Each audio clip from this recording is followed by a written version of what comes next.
What I really want to do is just set up kind of a challenge that some of your teams might be facing that you can sort of connect with and then sort of walk through a fine-tuning workflow using Snorkel and some AWS tools. Well, I'm going to just pretend that I'm working at a company called Shield Healthcare, and I'm building a copilot over health insurance policy documents. So these retrieve benefit detail plans and compare the benefits of those plans.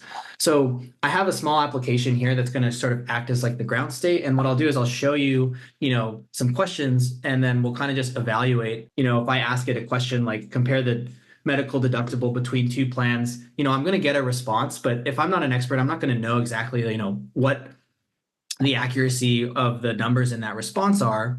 And what I'll do is I'll show you, some other queries here and say like, okay, how does marital status change eligibility and coverage? And this might highlight, another potential error mode in your current Copilot system where, the response may be really long, or it may contain sort of informal sort of language or phrases that aren't really aligned with your enterprise. And so what we want to do is be able to evaluate this. And what we'll do is we'll sort of try to fix these through a fine-tuning process. And so what I'll do is I'll show, I have this enrich tab here. And what we can do is say, ask it the same question and say like, after fine-tuning, we can see like, we'll get a much better formatted response that doesn't contain any sort of informalities. How did I go sort of, from this baseline to this nicely formatted response is sort of through this fine-tuning process. And this will act kind of as our guiding light through the demo.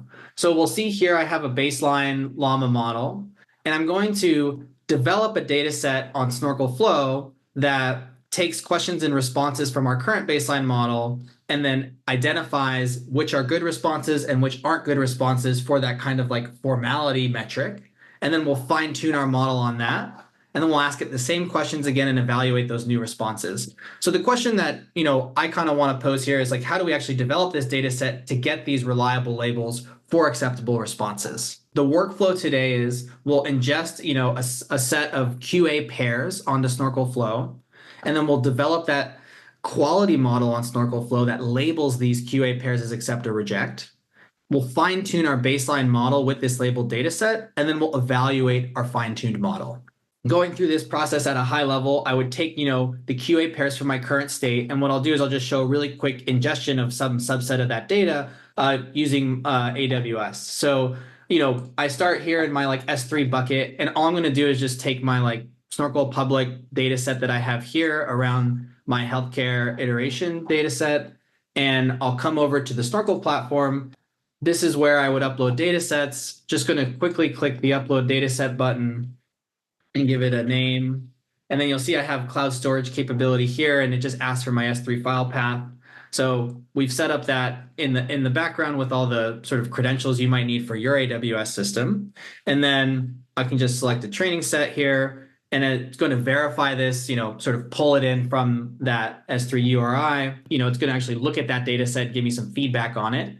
And then I'll say like, oh, okay, generate some new UIDs for me, add that data source. And this is going to get ingested onto Snorkel Flow. This will act as our starting point. So let's just preview that. And then we'll say, okay, look, I have a bunch of question and responses from the current iteration of my Copilot. And now I want to evaluate those. And so the way that I'll go and evaluate those is I've created over here a set of label schema to do that. And I can do that in a sort of more fine-grained nature rather than just a simple accept reject. We can also look at like completeness, correctness, and tone for those responses. And so if I had, an annotation team, what I can do is create batches for that annotation team. And I'd go through and I'd say, okay, based on the actual content of these responses, have the team annotate, okay, does this have a polite tone, accept, reject? Is it correct? And is it complete? And then overall, if I reject any of these, maybe I also reject it as a response, and I don't consider that a good response for one of these particular reasons. I'll come back to my overview, and then I'll say, okay, if I look at my overall response acceptance rate, what I can see is, I'm only sitting at around 45%. And so what we want to do now is say, okay, let's take some action to kind of improve that. And what we'll do is we'll develop this data set with a quality model on Snorkel Flow. I also have an evaluation pane here where I can look at it from what we call at Snorkel different slices to say, subsets of data may have different accuracy metrics for the same acceptance rate. And so this is that ground truth acceptance rate for my annotation team.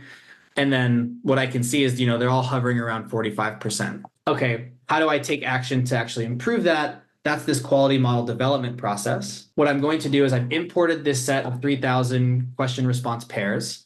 And now instead of individually annotating each one, what I'm going to do is write a set of labeling functions that will accept or reject them based on that content, combine the signal of those labeling functions into a quality model, and then iterate on that quality model to get these reliable labels. I'll come to my studio page here. And so now, I had my sort of SME subject matter expert hat on doing the annotations. Now I have my data scientist hat on to develop this quality model. And for the interest of time, because we want to really focus on just the fine tuning aspect here, I've already gone ahead and developed, a high accuracy quality model. And so I can just give you sort of some context for what the labeling functions might look like. So for example, there's a really simple pattern matching function. If any of the responses contain one of these informal words, then reject it.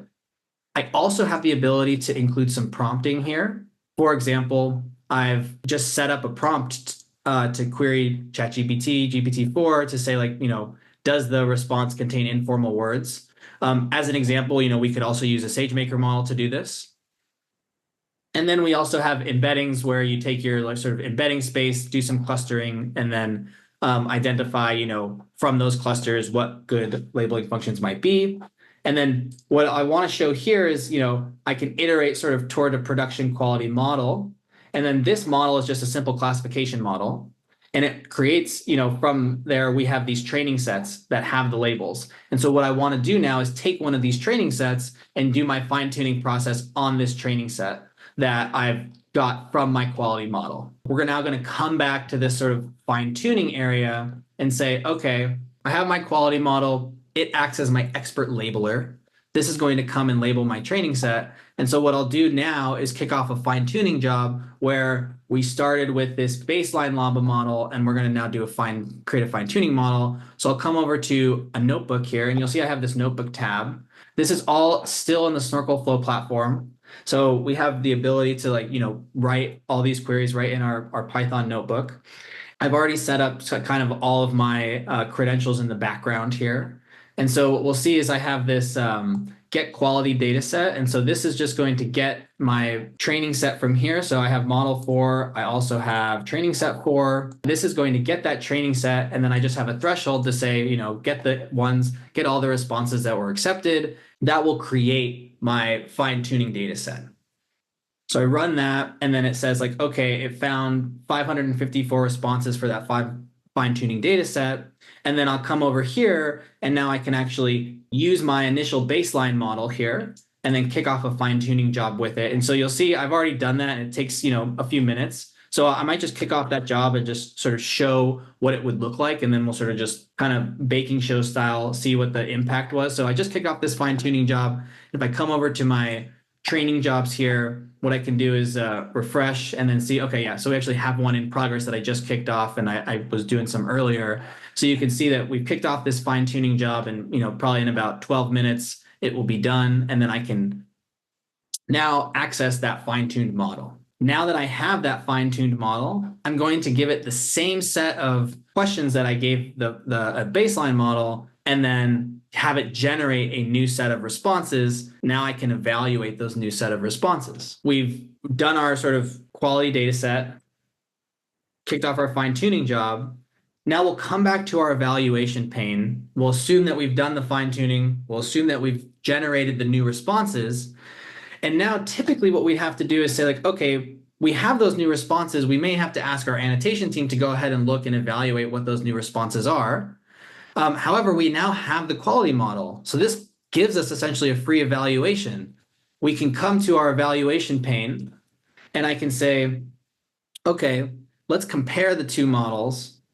And I'll click on my fine-tuned llama. And so I'll see here my acceptance rate for ground truth. I don't have any data for my fine-tuned model. That's because I didn't ask any SMEs to go and evaluate that. But my quality model does this automatically.